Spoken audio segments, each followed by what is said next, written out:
Okay, so I need to get the bearings out of this strut, and these bearings are meant for a 1-inch shaft, and I'm going to be using a 1 1/8 inch. Plus, when I drilled my prop shaft hole, I used those bearings for that, so I'd want to replace them anyway. And I had a problem over here. I mean, this was a long time ago when I tried this, but one of my set screws I could not get loose.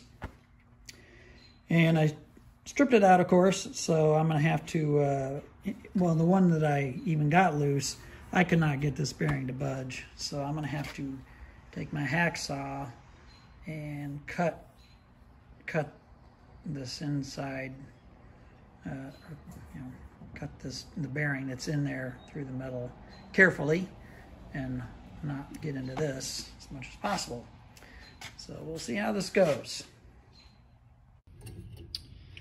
Okay, so here's what I've been doing. Here's how I'm doing it as I got my hacksaw in there.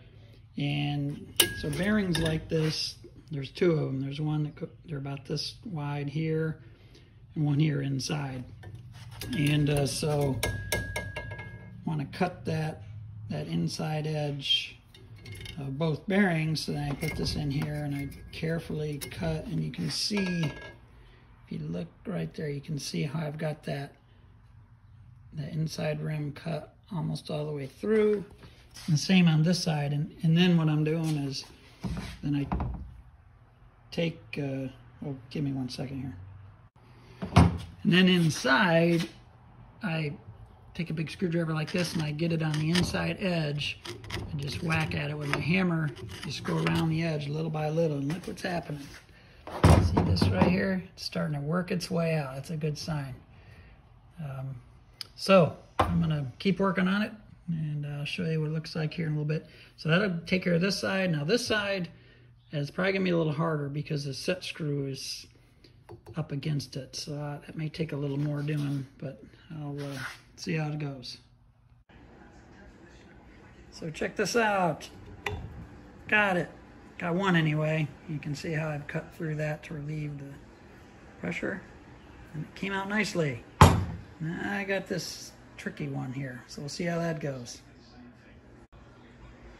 So this second one came out real easily, and because I had gotten cut all the way through it, relieved the pressure, and so I'm glad about that. And now I got to get this set screw out, and it looks like I might have just scored the inside of that a little bit, but that is not going to hurt anything. So got them out. I just need to order some new ones.